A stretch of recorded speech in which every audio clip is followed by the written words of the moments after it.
Good afternoon, Mr. Turner. Good afternoon, my Lord. The final witness today, my Lord, is Mr. Alex James Colquhoun of the Showmen's Guild of Great Britain. Good afternoon, Mr. Colquhoun. Good afternoon. I'm sure Mr. Turner's got some questions for you. I'm sure he has. Right, when you're ready, Mr. Turner. Thank you, my Lord. Good afternoon, Mr. Colquhoun. Good afternoon. Just a brief reminder, Mr. Colquhoun, we have this afternoon's hearing will be transcribed. If you and I could both try and speak slowly and clearly, that will help our stenographers greatly. Could you please state your full name? My name is Alexander James Colquhoun. And you're here today representing the Showmen's Guild of Great Britain, is that correct? That's correct, yes. And what is your current role with the Guild? My current role is the Junior Vice President of the Guild. During COVID, I was the Chairman of the Scottish section of the Showmen's Guild. Thank you. And you provided a written statement to the inquiry, is that correct? That's correct, yes. And that statement, my Lord, is reference SCI WT 00981. Now, Mr. Colquhoun, everything in that statement will be taken into account by the inquiry fully, but there are just a few matters that I will highlight and we can have a discussion about this afternoon. Yep. Before we come on to talk about the Guild itself, I'd like to ask you a few questions, if I may, about showmen or show people more generally. Yep. At its most basic, who are we talking about? We're talking about the people that have travelling fun fairs. It's a wide scope of thing. The business is what makes you travel. And we're different slightly from other travelling groups because although we travel the same kind of route, so you would start off at a certain fair and you would then generally follow that same run until the end of the year. But the basics of it is it's business. It's about how you earn your living. So that's how it's kind of built up. It's traditionally a thing that's passed down through the family. I'm on one side of the family a sixth, seventh generation. On the other side, just 2 or 3. So it's traditionally something that's kind of passed down to you and continues to be that. When you're travelling the fairs, you will have a position on a fair that will be yours as long as you do the correct thing for the foreseeable future. Kirkcaldy Links Market, my brother still occupies the same area of the fair that my great-great-grandfather occupied. So it's a kind of a traditional thing that carries on through families.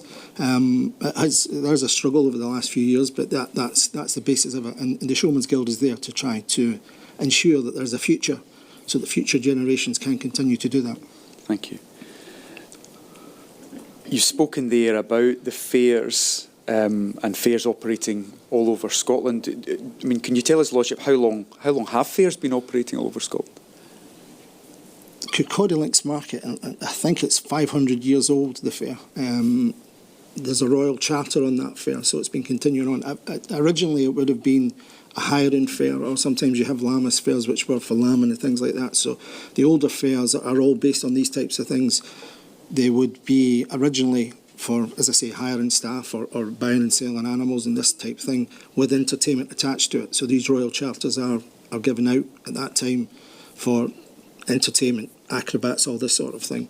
It then graduated on as these fairs progressed to shows, boxing booths, menageries.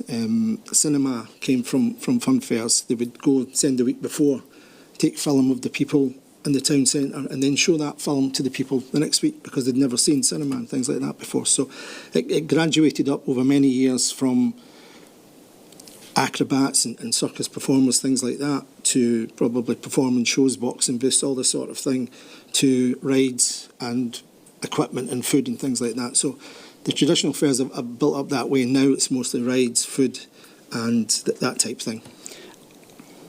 And with all that history, I mean, how would you describe the fairs in relation to the culture in Scotland? I think it's very important. Any major cultural event that's held in Scotland would usually have a fun fair attached to it. The Colquhoun Links Market in itself, it got 200,000 people will attend that fair. It's a standalone fair. It's amazing that 200,000 people will come to a fun fair in Colquhoun. It's a mile long. It's an amazing event in itself. But other things like Highland Games, the Showmen's Guild run alongside the Alva Highland Games Committee. That brings more people to that area. It gives them more entertainment, as well as the Highland Games, and we work very closely with them. Many other Highland Games are Boying, other places like that. Gala days just now, you have the Gala Day starting up in Lothian, Whitburn, Bathgate. All of these things have a fun fair either attached directly to them or running at the same time, and it keeps these cultural events going, and it's part of that cultural event. They have the gala days, they have the Crown of the Queens and the parades, and then they attend the fair, and they will have evening entertainment. You described there a number of different fairs, just by way of example. I mean, do you have any indication of how many fairs we're talking in an average year?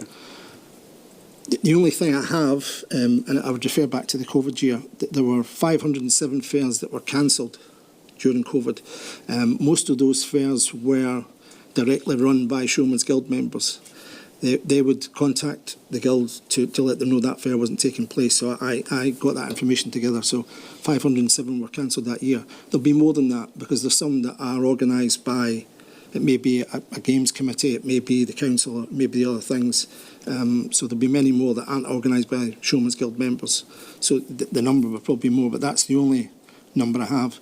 I think it is estimated, somewhere I read, that there are over 250 fairs a week in the UK, but how many of them would be based in Scotland, I'm not quite sure.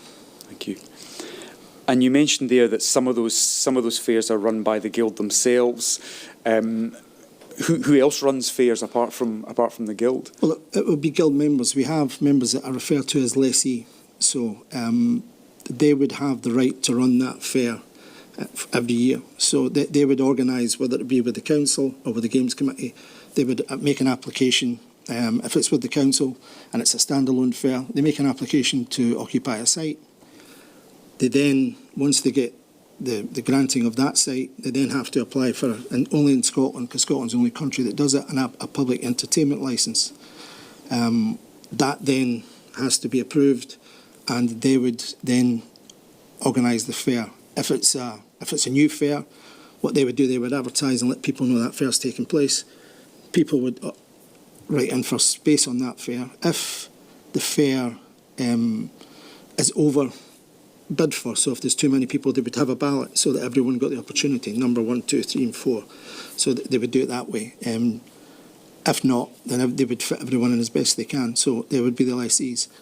If it's a fair that's a continuation, as I say, the people that occupied the space for, and in Scotland it's called a 1-year ruling, so if they occupy it once, as long as they follow all the rules and regulations, they then get to occupy that space every year for the foreseeable until the fair ends or they decide they don't want to occupy it anymore. Do I understand then, in any given fair, you're describing lots of different people applying to the lessee. Yeah. There's a number of operators in any given fair. Yes. Many people are under the misinterpretation that it's just one person. It's almost never that. There's always at least 5 or 6 families that are occupying any one fair. It can go up to hundreds of families. Kirkcaldy Links Market, there's a small town, if you like, that comes with the fair, because that's all. The biggest problem we have is finding space for all the caravans that come, because there's that many people attend. So it's not just down to one person. There's many different families that are involved in that fair. You've spoken there about the numerous caravans and like. I'd like to talk to you a bit about the community, if I may. Yeah. You've spoken there that whilst we're speaking to you today as part of the travelling communities, you mentioned that it's really a corollary of the work rather than the other way around. Does the community maintain a travelling status? Most obviously. Yes. Things have changed. When I was growing up, the family had a caravan, and that caravan would go up with us to every fair. We had a winter site in Glasgow that we would be on from probably September until March, and then our caravan would go out. Things have changed over years, more so because traffic networks and things have got better, whereas most showmen now will have a base, so they'll have, whether some may have a house or, like myself, live on a yard which has a mobile chalet home. And they will also have a small caravan that they will take out to the fun fairs rather than taking a bigger caravan with them. So there's still that travelling part of it. What it does is having the base, it's much better. There's much more opportunities for children now for education. I when I was younger, went to many different schools, be in school for 2 weeks, sometimes 1 week, moved to different schools and things like that. Now the children will be kept in the same school and the parents will travel back and forward. If it's a long distance, they may take the children at school for 1 day or so. But, it's to give the children a better opportunity and better education, which is part of the Guild's remit. We deal with the Scottish Government on education. Given those changes, I mean, how would you describe the community today in terms of its cohesiveness, I suppose, as much as anything else? The community is strong. I think the business is having a bit of a struggle, which is the concerns that especially concerns me for the future of the community, because, as I say, the business is the community. If there's no travel and fun fairs, the travel and show people community will disappear. So I think the community feel is as strong as it's always been. I think that the mistakes have been made in the past, whereas we haven't been as open as we should have been to make people aware of exactly what travel and show people are. I've tried very hard in the both stints that I've had as Scottish Section Chairman to try to improve that and to try to make things more better known and better understood. But from a business point of view, fairs are being lost. And the Showmen's Guild maybe has to take some responsibility for that. There are many chartered fairs still in England. A lot of the chartered fairs that were in Scotland have disappeared. I'll use the Glasgow Fair, for example. There's a big mural in the City Chambers that celebrates this Royal Chartered Fair, and it no longer takes place. The Transmit Festival takes place on the site where the fair once stood. So we've tried to bring that back, but it's a bit of a struggle. And it's amazing that, the Glasgow Fair holidays or something, and it's named after the fair. That's where the term comes from. So it's a big part of Glasgow's culture, and we're hoping that sometime in the future we can deal with that. But Scotland especially has issues with public entertainment licensing because they don't have it anywhere else in the UK. It's a Scottish thing. So we have 32 local authorities that just do everything differently. One of the issues during COVID was that you need at least 10 weeks to make an application. So even if we were told in 2 weeks you can have your fares back, you wouldn't be able to implement that because you need to apply for the site. Once you get that permission, you then need to make your application for the licence. And most local authorities now are 6 weeks to go through that licence application process, whereas in England, you don't have anything like that. So it's something that we tried very hard on, and something that I didn't mention in my statement, but there was a bill to go through Parliament the year of COVID from Richard Lyle MSP, which was the Travelling Fun Fairs licensing bill, which would have made local authorities have the same rules on public entertainment licensing across the board. So when you're making that application, it would be the exact same, cutting down some of the time applications and cutting down some of the red tape. That bill, unfortunately, it didn't pass because it was run out of time. Things become, obviously, doing things online, everything was pushed back and it got timed out. But it did have cross-party support. It had the most support of many bills that had ever gone previously. So it's something that we had high hopes on and we'd worked for a long time to get. But unfortunately, it didn't, just timed out. We didn't get a chance to do it. And a lot of the politicians didn't stand at the next election. So we're kind of starting all over again. And it was remiss of me not to put that in the statement. That's fine. We'll come and talk about some of the effects of that as we go forward, Mr. Colquhoun. You mentioned a moment ago about perhaps the community not being as open in the past as you're obviously trying to make endeavours to do so now. From your perspective, what is the effect of that lack of openness, if I can put it that way? Well, I think many people expect something that we're not. They don't know what travel and show people are. They don't know that the history behind it, or the fact that the Travel and Fun Fair will attend those sites every year. You have, when licence applications are made, some of the objections you get are absolutely shocking, and I have issues with local authorities sometimes accepting some of the the complaints that are put in against a funfair attendant. When a funfair operator wants to come, and it's their business, they want to come and attend that fair every single year, they wouldn't do anything to stop that. They would want to do that. So every year our members attend that fair and they want to come back for generations. They want to make it a yearly thing because that fits in with the slot of fairs that they will travel to over the year. It's not like they'll come one year and then disappear and never come back again. They want to make it a yearly thing. So the members will do everything that they possibly can to make sure that that fair is successful. And sometimes people, I think, envisage that they're getting something that it's not. We've had objections to licences going from show people are well known for stealing dogs. And how do you know these people that are living in these caravans? There could be anyone. The kids have to walk by from school. That second one, I sent a lawyer to argue on behalf of the member that applied for the licence, and the gentleman simply said, well, how do you know who lives in every single one of the houses that the kids have to walk by going to school? So these are the things, and I think that it comes from a lack of understanding from some people that they don't know what it is that show people do or what they're trying to do and where they've come from. I mean, are your members ever attending sites without permission and licences? No.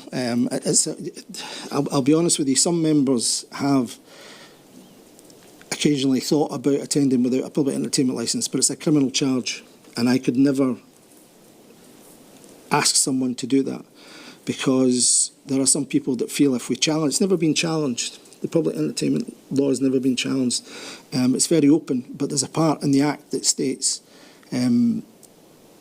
local authorities can impose conditions they see fit. So even though there's some things in there to say that local authorities can't do A, B or C, they still will impose that because that part's in there that says they will see fit.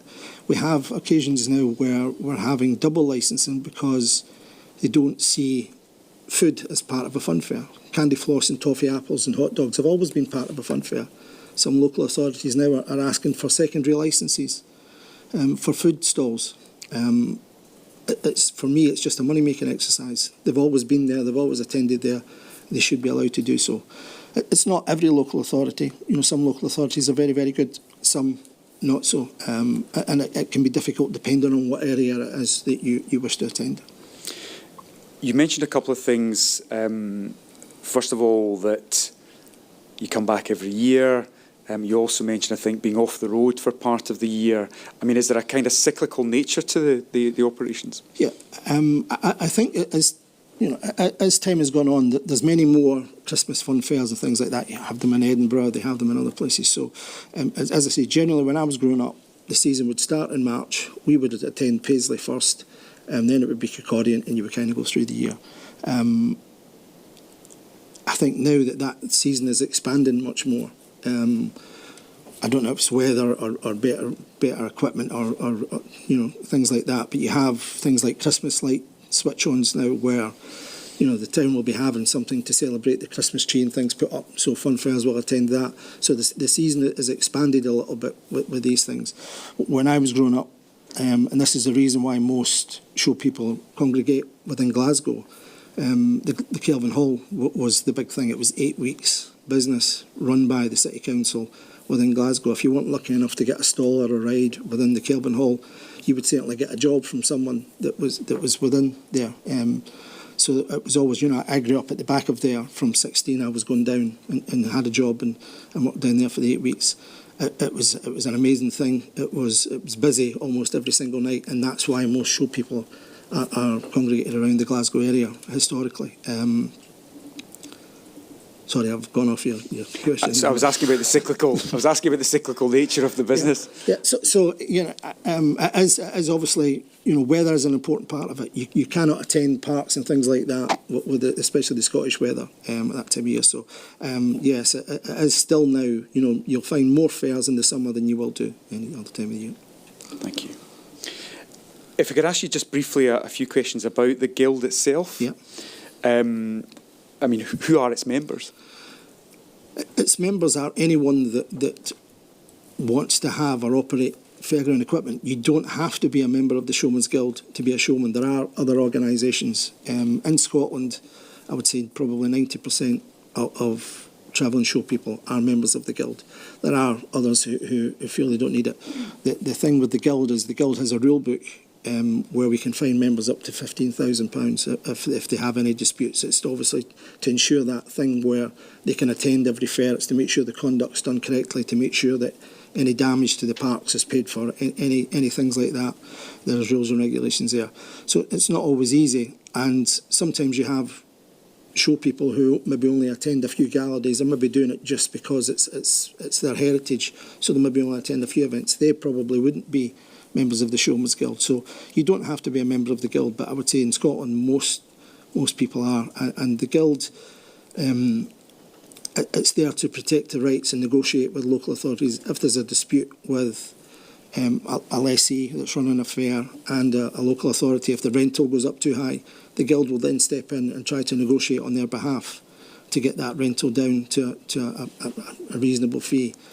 We had a cross-party working group in the Scottish Parliament and an all-party working group in Westminster. Unfortunately, both of them are currently at the minute not sitting, but we're looking to sort that out. So the Guild again there would represent the members as best they can for legal changes or anything like that. And how many operators are members of the Guild, do you know? We have just over 320, 330, I think it is at the minute. The Scottish section of the Showmen's Guild used to be third or fourth highest. There's 10 sections of the Guild spread across the UK. The Scottish section is the largest land area, and we encroach into part of Cumbria. I don't know the reason why, but it's traditionally always been that way.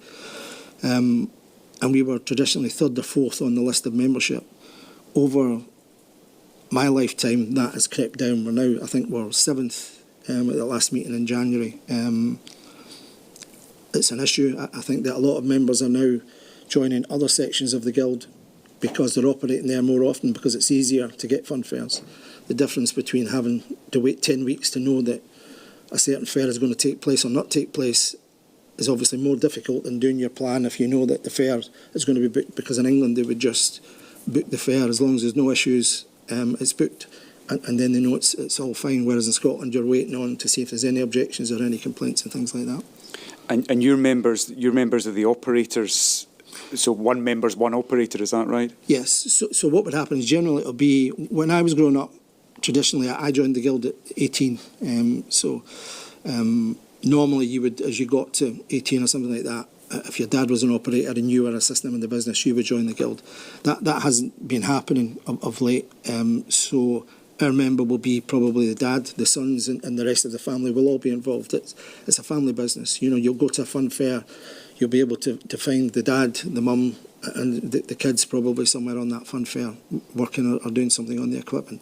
It's certainly a family affair when it comes to operating the equipment. So, and I think you say in your statement, when you're talking about the numbers of members, you're talking about significantly more in terms of the community that they represent. Yes. I mean, there is a very big community, and there are a lot of people that maybe travelled when they were children, but they would still class themselves as travelling show people. They will stay on sites or things like that. You know, they're still part of the community. It is part of the business, but you know, it's something that, as I say, you don't have to be a member of the Guild or even an active travelling show person to call yourself a show person. It's something that's you're born into. You were the chair of the Scottish section. It's called the Scottish section, but you mentioned Cumbria falls into that as well. During the pandemic, and you're now junior vice president of the Guild. Is that a paid position? No.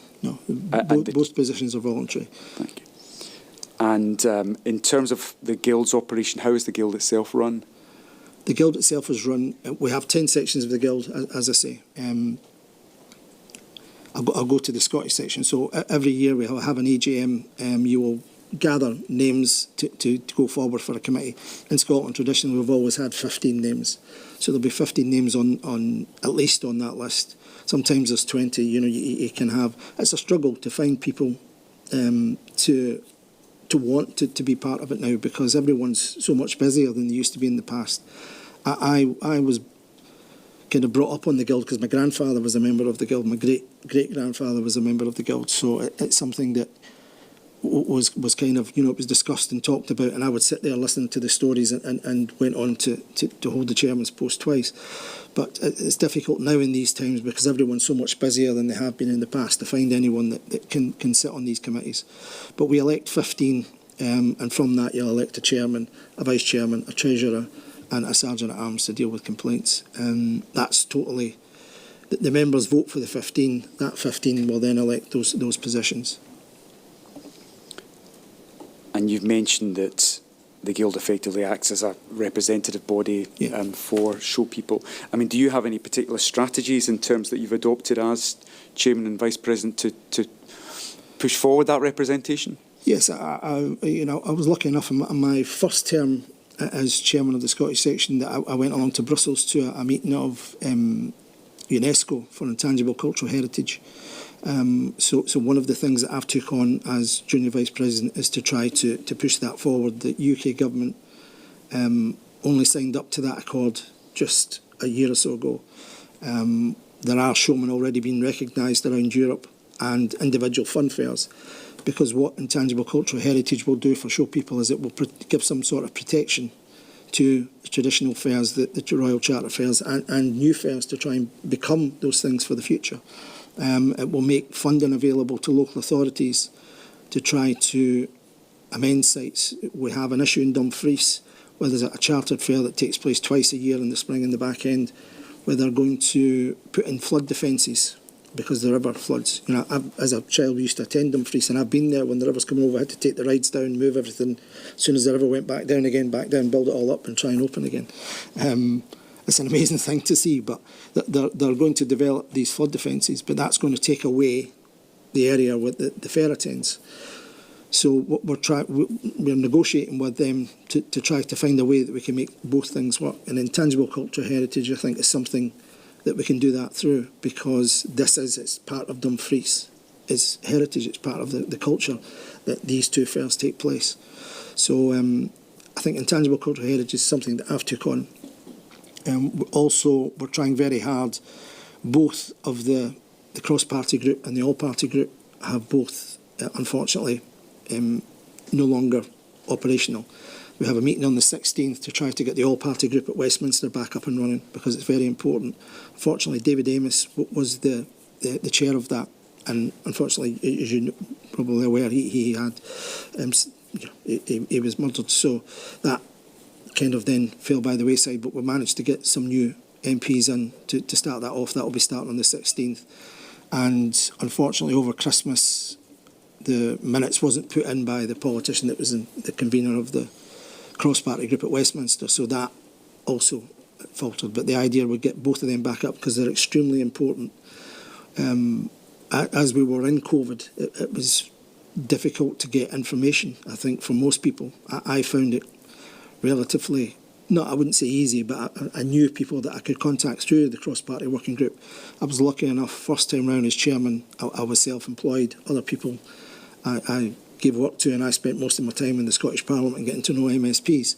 So there was always someone that I could ask a question or get the information from, and I think that certainly helped. And I think it's important going forward as a community that we have those ties, because I think both for trying to make Parliament aware of the situation that community's in, and also getting the feedback back to find out what's going to happen and what's going to come going forward. As I say, even when we were in COVID, the issues were, do members go out and spend the money on insurances and all these other things, but also do lessees go out and spend the money on licence applications and applications for fun fairs when we don't know when we're going to be back up and running again.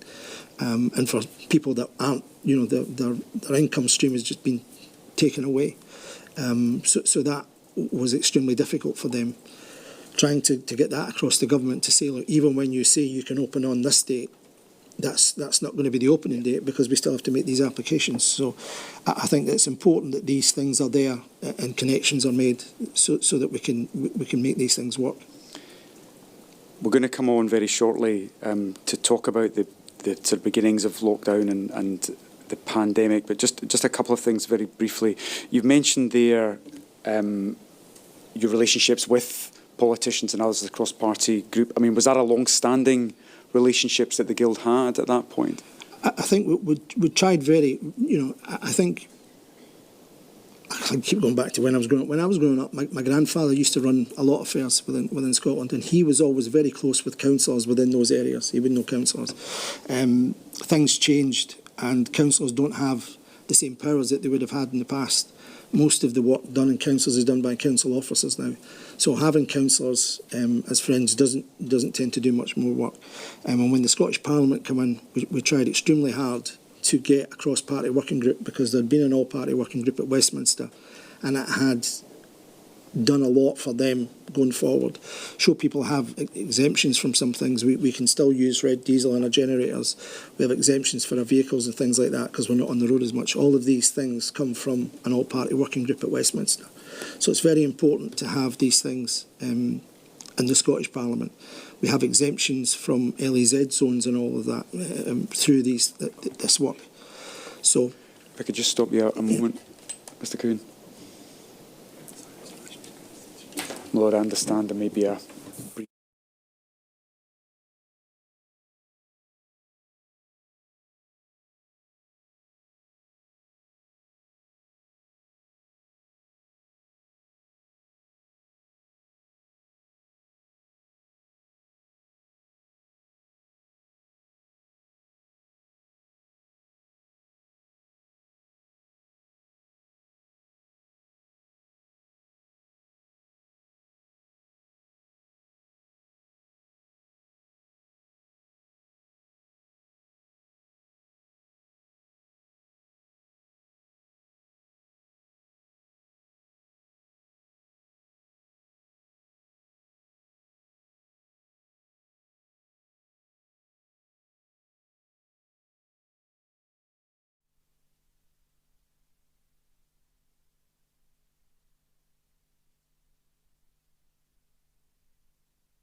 I understand it may be a transcription issue, my lord, rather than a...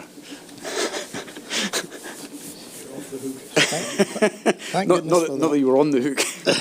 True. On you go. Thank you, my lord. Mr. Colquhoun, we were discussing engagement with the Scottish Government, and you were telling me about the efforts that had been made by the Guild in relation to, in particular, when the Scottish Parliament had come up. If I can just perhaps move on from that slightly, I'm just about to start asking you about the lockdown period in particular, but the period immediately before that is that we're looking at is a question of planning. Yeah. And pandemic planning in particular.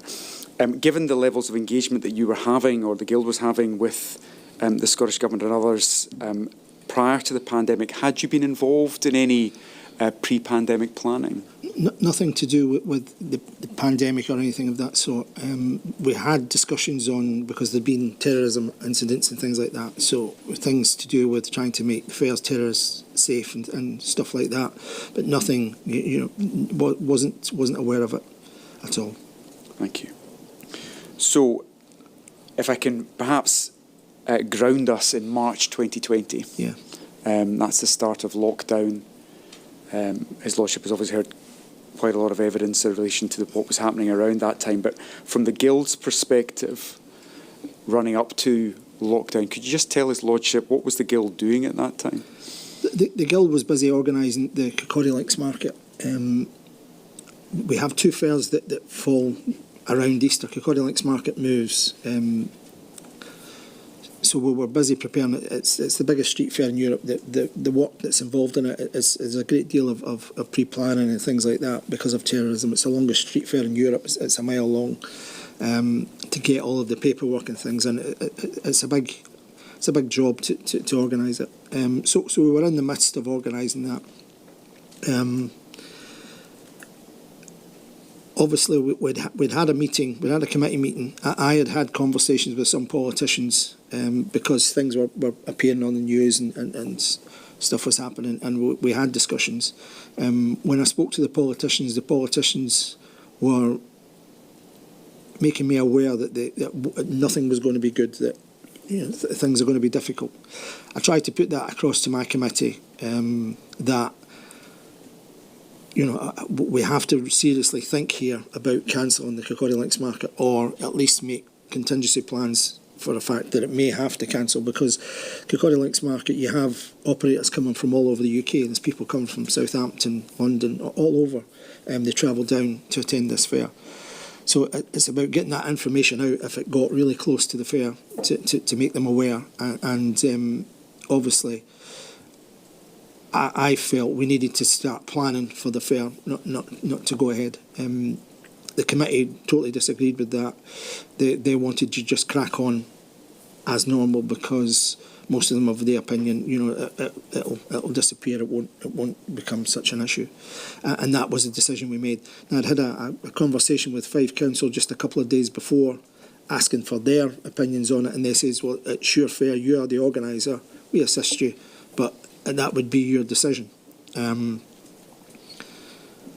So that was, I got back in touch with them that day and made them aware of it. I think it was almost the next day, or I think possibly the exact same day, but later in the afternoon, Dumfries and Galloway Council cancelled the March Dumfries Fair. That obviously started alarm bells ringing for myself. I then contacted more politicians, and by the next day, it was apparent that we were going into some sort of a lockdown, and events that had the amount of people that Kirkcaldy was going to draw, over the 200,000 people, weren't going to be able to take place. There had been some things that had gone on, football matches and other things just previously, and that had caused a spike in numbers and helped spread the COVID. So it was extremely difficult to try to convince everyone. But in the end, I, along with my vice chairman and my treasurer, took the decision that we were going to have to cancel. Because there's many things you have to think about. There's all the people that are travelling from far away. There's people's health. We weren't in a lockdown at that point, but it certainly looked like that's the way we were going to go. So we took that decision. As soon as I phoned, the first phone call was to the council to make them aware, and their information back to me was, we're glad you've taken that decision, because if not, we may have had to take it for you, because things are progressing very quickly. So obviously we then had to move forward and letting people know that Kirkcaldy wasn't going to take place. Also Carlisle, it's an Easter fair as well, that wasn't going to take place, and I'd had numerous phone calls from people about Dumfries and other fairs. So everything kind of kind of set off from there. So it was about letting everyone know, first instance, and trying to plan with the fairs that were up and coming. To be honest, we didn't kind of look any further forward than that for the moment. Just try and get those things dealt with, because it was difficult enough with the amount of work that was involved in that. In the event we know that lockdown did in fact come, and then fairs couldn't continue to operate for a number of months, you've spoken about the cyclical nature of the business, standing the time period that was affected in terms of starting in March. What was the effect on your members? I mean, I had, and I've said this in the statement, I had members on the phone in tears, because the way that the business works, all of the equipment, everything is on asset finance, because it's a travelling industry. It's difficult to get the same loans as you would if you owned your house, because you live on a site and you're movable. It's difficult. So all of the finance and everything for the equipment is asset finance. They are difficult to deal with sometimes, asset finance companies. They were, people had their homes, they had everything. The way that show people work is sometimes you would defer your payments in the winter months. You would have summer payments, so you would pay double for a few months in the summer. You wouldn't pay in the winter, because you wouldn't be earning the same amount of money in the winter. So people had their bills coming up, they had finance payments. You would normally pay your insurance once you get your fare over. Kirkcaldy Links Market is extremely important to everyone, because it's always a well-attended fair. It's always, I wouldn't say it's a guarantee, but it's almost a guarantee that you're going to have a decent income at the start of your season, and that helps you pay for the testing of your rides, for your tax for your vehicles, for all of the things that you would have, and they all happen about that time of year. The Guild defers its Guild fees until June or July, just to give the members a bit of time to get over that hurdle. So your first few fairs of the year are going towards paying some of your bills and things like that. And that fair I just cancelled, and when we're going into lockdown and no one knew when that operation was going to come. People had things, because most people, as I say, would have these insurances and testing of their equipment, which can go into thousands of pounds. Do we do it? They were asking me the questions. Do I pay for my insurance? Do I get my equipment tested? When am I going to get out and operating? And the best advice I felt I could give, I would, because no one knows how long this is going to go. It could go a month, it could go 2 or 3 months. So that was the advice I gave at the beginning. Later on, I had to pull back on that. Insurances were difficult, because if a member cancelled the insurance or didn't, he would lose no claims bonuses and all these sorts of things.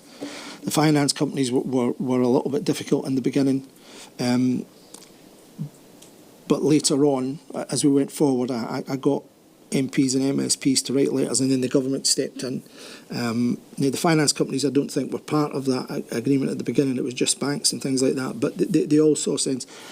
But of course, they were deferring payments but adding interest to things. Yeah. So, but it got people over the line. I mean, these things happened not right at the beginning, but that was the start of it. So it was extremely difficult trying to guide people and give the right advice, and extremely stressful as well, because it was a total unknown. Should we have had plans in place and things like that? We should have done, but we didn't. So it was something that was difficult, and it was kind of falling onto me to try and give out the best information that I could. Was there any support forthcoming from government? Other than advice at that time, no. And I wouldn't say even government. At that point in time, it would be advice from MSPs and things, some of them that were involved in government. But there was nothing, we didn't have anything direct from the Scottish Government at that point in time.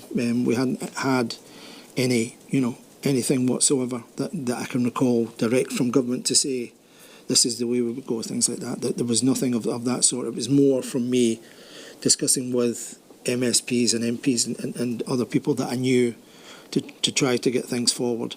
As we went through the first month or so, then people were starting to ask questions about funding and other things.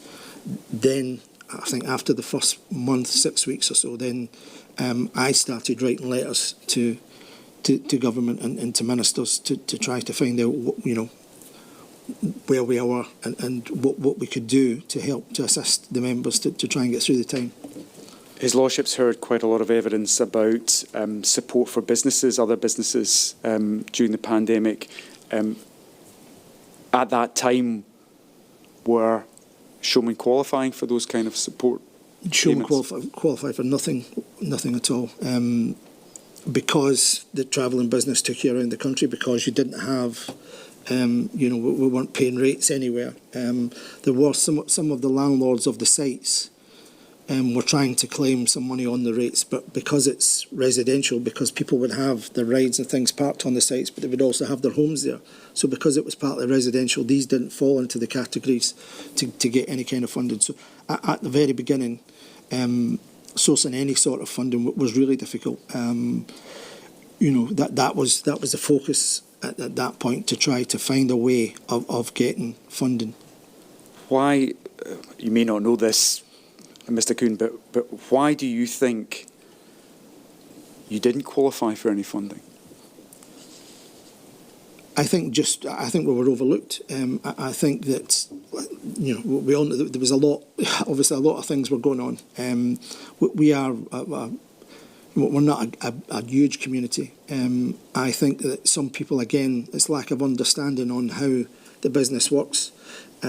People would have probably have assumed that something would manage to filter its way down, or that they would be able to claim on sites and things like that, but it just wasn't the case. At the beginning, I'm not aware, and as I went through the process to try to get funding, I had to ask members what funding that they had qualified for, and no one in the first 3 or 4 months had received any sort of funding. And that's when I kind of turned from trying to do that, and it obviously appeared that things were, the information was coming that it was going to be well after summer before things were getting open up again. So it was then that we then offered assistance to the government for generators, drivers and vehicles. We had hundreds of generators, hundreds of vehicles sitting about doing absolutely nothing. We offered those out. We also contacted driving agencies, because we have HGV drivers that were available to do that. Went along and worked with other agencies. Myself, there was I think 110 people working in the co-op. Maybe shouldn't have said co-op, but working in a food distribution warehouse. So much so that I was doing the job of the day, and I got called up to the manager's office because he wanted to know when the fun fairs would open up again, because that would take a large majority of his staff away. I said, well, I don't think it's going to be any time soon, but I will keep in contact with you. I don't know if I should tell the story about when I got sacked from there or not. Well, it might be interesting. It's definitely interesting, because I did a television interview about getting the fair opened up again, and it was supposed to be done on a Monday, and it was cancelled till the Tuesday, so I took the Monday off, and the Tuesday I called a sick day. I got sacked for taking a sick day to do a television interview because I was seen on TV.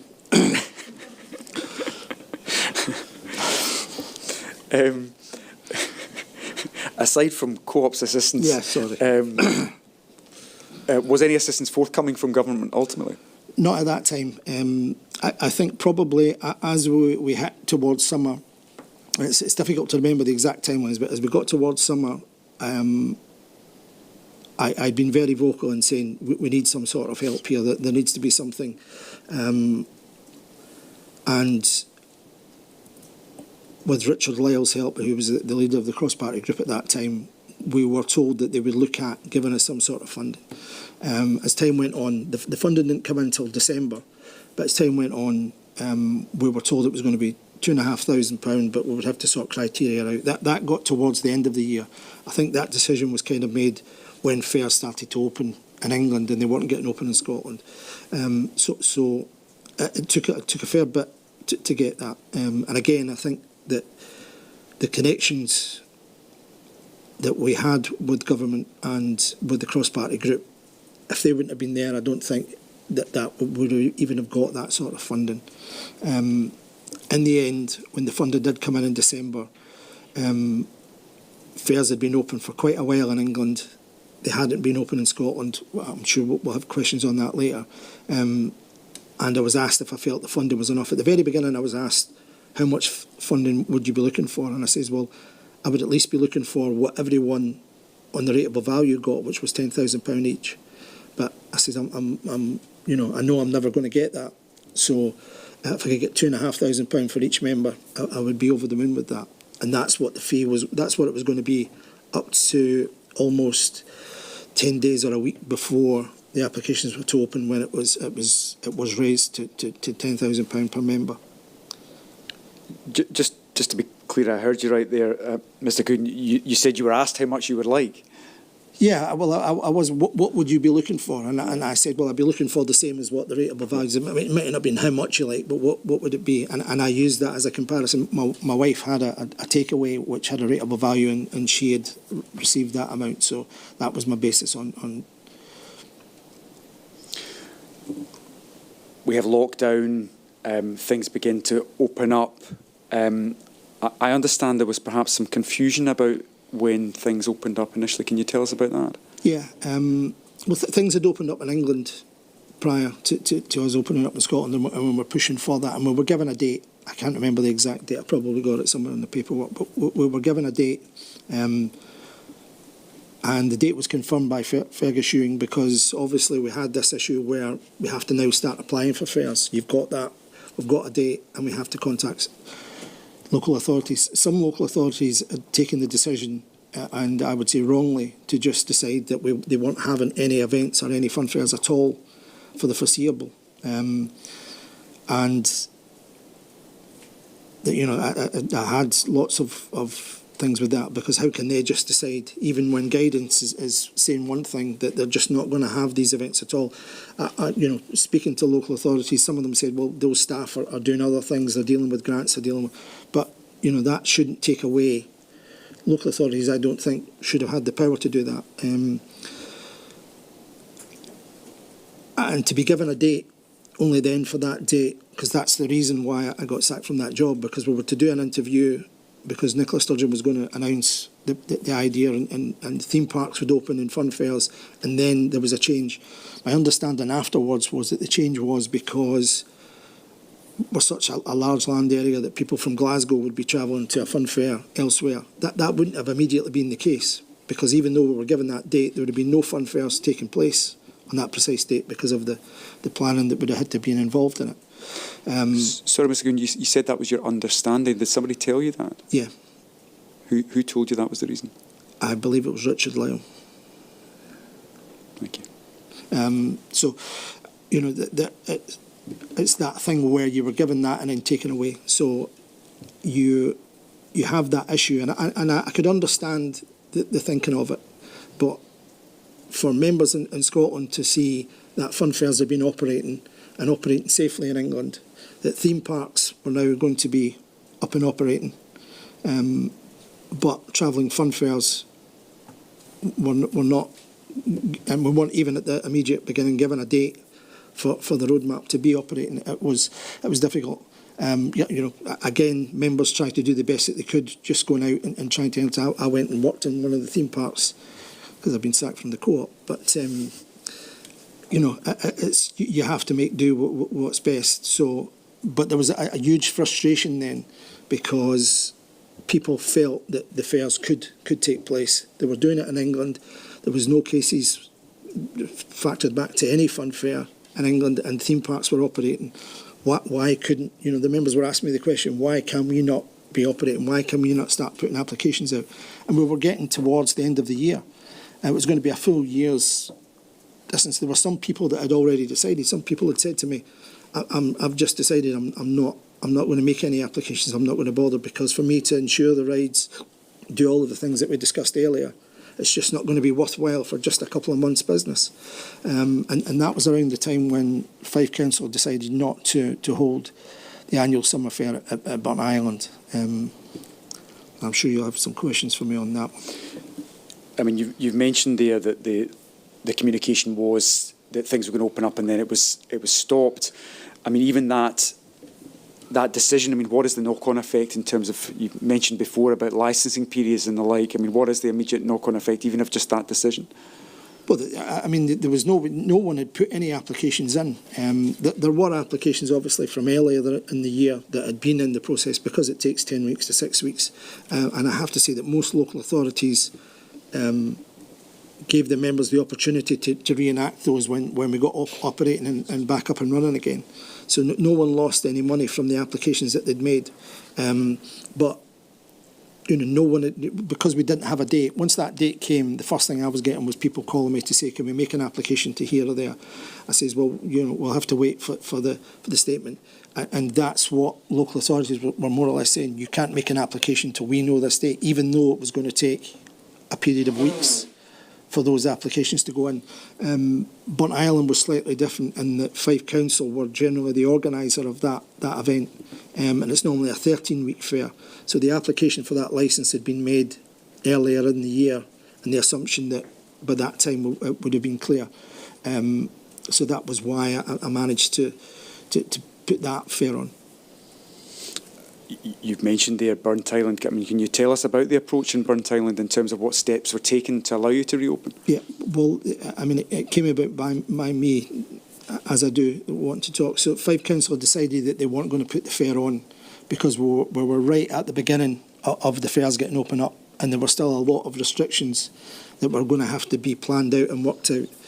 I'd been speaking to the Scottish Government in the build-up to the fairs opening again about the criteria and the way that it would have to work, because you couldn't just open it up and let everyone mix. There had to be things put in place. Most of the things we did, we went to down south where fairs had been operating, looked at the way that they'd done it in certain different local authorities, and that was the template that we put on and we agreed.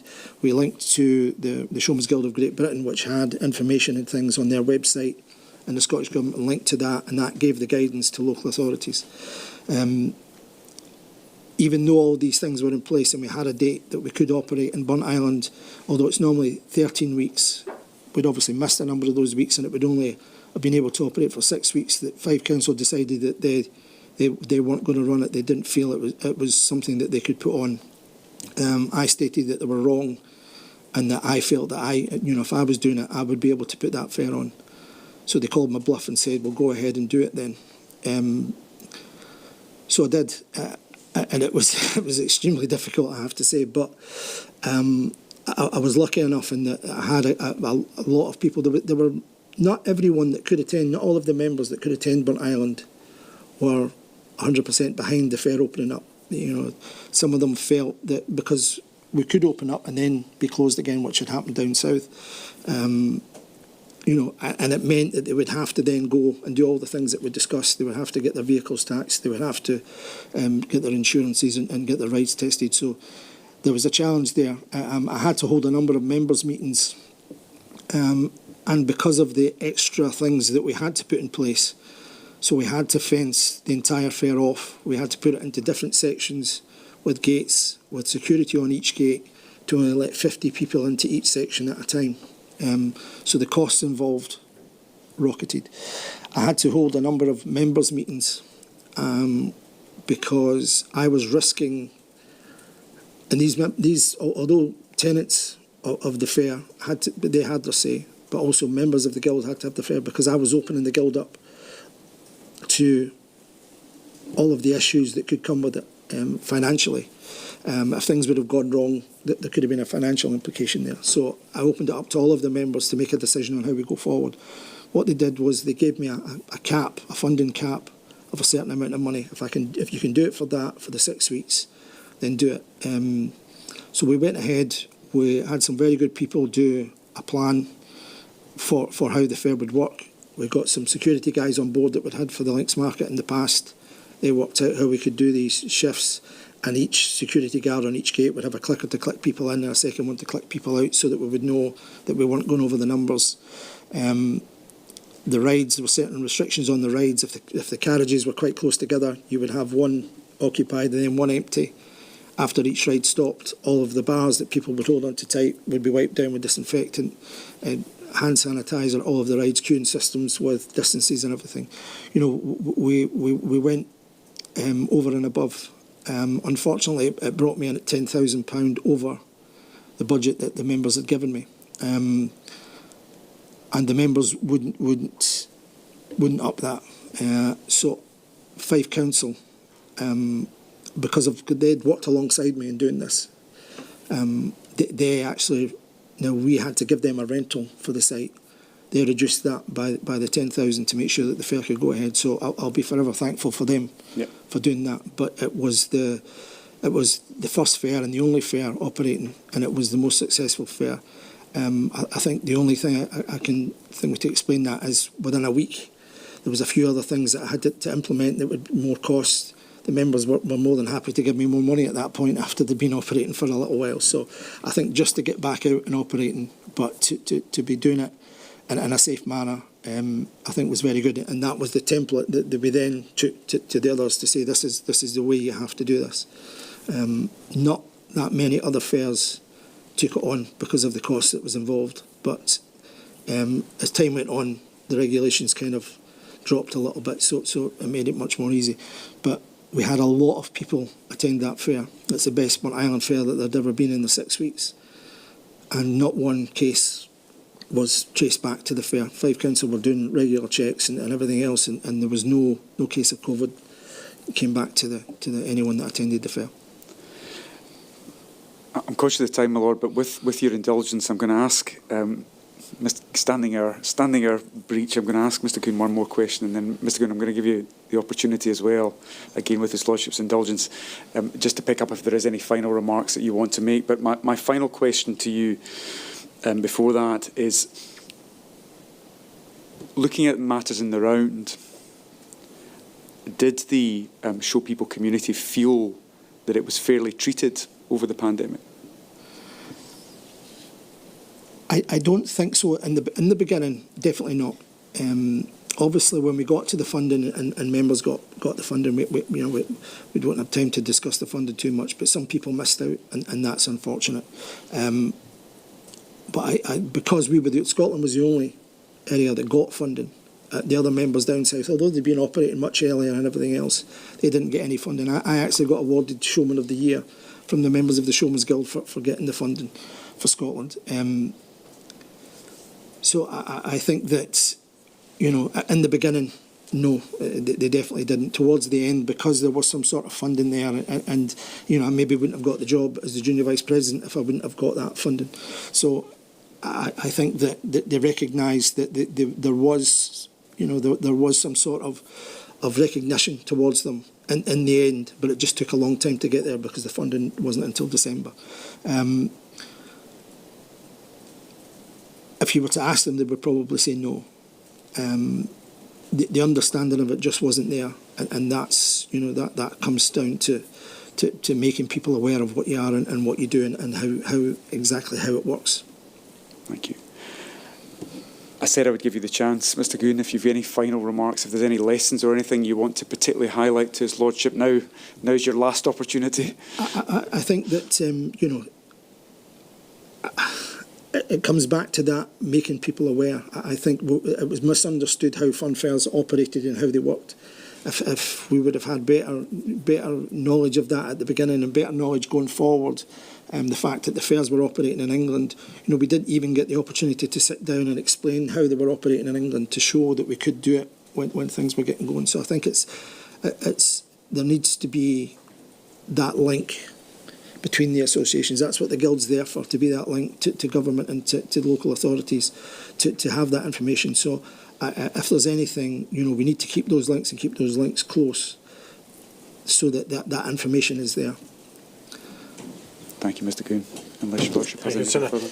And thank you, Mr. Colquhoun. You've given the inquiry some very useful evidence, I may say, on something that we didn't know anything about. But can I also add that you say you're a showman, you've certainly entertained me. Thank you, Your Lordship. Thank you. Thank you very much indeed. Till not tomorrow morning, Thursday morning, 10 o'clock.